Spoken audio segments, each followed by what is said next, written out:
after Babaji got me started in the business and making the bracelets, started out with the bracelets, and then a little tailoring business. And as soon as I started to bring back money, I gave Babaji everything, right? But Babaji immediately, and this was part of a much bigger lesson that I only figured, it was one of maybe the biggest lessons that Babaji gave me, was the lesson of responsibility. But also the lesson of being a caretaker, that our life is really a life of service.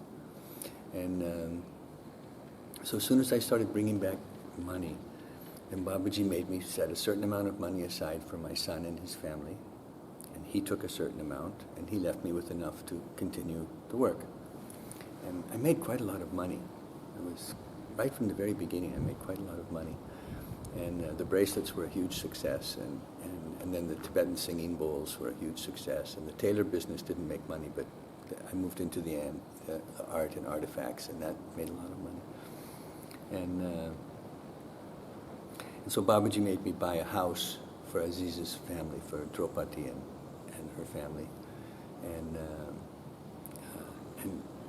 And then whenever Babaji traveled, if I was with him, the bus would stop on the side of the road, and Babaji would order food for everybody or whatever, and Karku, you pay.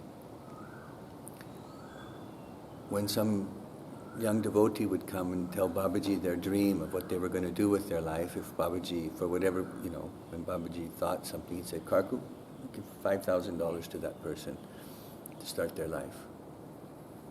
You give $3,000 to that person.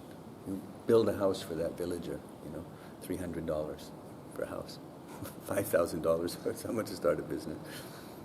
I mean, he gave me $3,000 to start.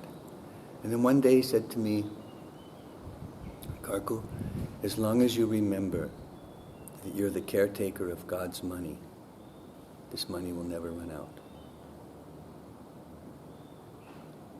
And everything comes from that $3,000. I bought Aziz and his family a home. I bought my mother a home. I bought my father a home. I helped, participated in all of Babaji's projects. I took care of a lot of people. All the way till now, still Kamalaya. It's still, I mean, I never got, of course I borrowed money from the bank and stuff, but everything came from that $3,000. I'll never forget that. I can never forget that. Happiness really, really, truly comes from service. The day I arrived in Haidakhan, I mean, I'd love to tell that story again, but you probably have it from last year. But if you don't, I'd love to tell that story again. But the day I arrived in Haidakhan, I'll never forget. I was Babaji's guest. All the wonderful happening of that meeting, that encounter. But in the end, you're my special guest. You stay in the gufa. Mansingh, give him a mundan. And walked down the road to the river, got my head shaved, moved into the gufa. Swamiji came and gave me some instructions on what it meant to live in the jungle. And then I got invited for food and to the evening service, to the arti. And actually, there was a wedding that night, the very night I arrived.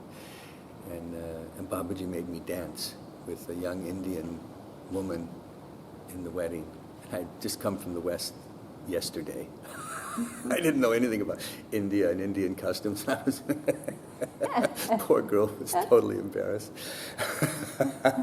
Babaji made me dance every day for maybe the first 2 months. So for everybody. But the next day, the morning of the next day, I was already Babaji's host. And then it was my job to take care of anyone who arrived. And I was, so that you arrive, you're a guest, you get taken care of, and then you're the host. And I think I've been Babaji's host now for 39 years. I know it's true for you too. And so right from the very first lesson, we learned that happiness comes through service. Fulfillment comes through giving.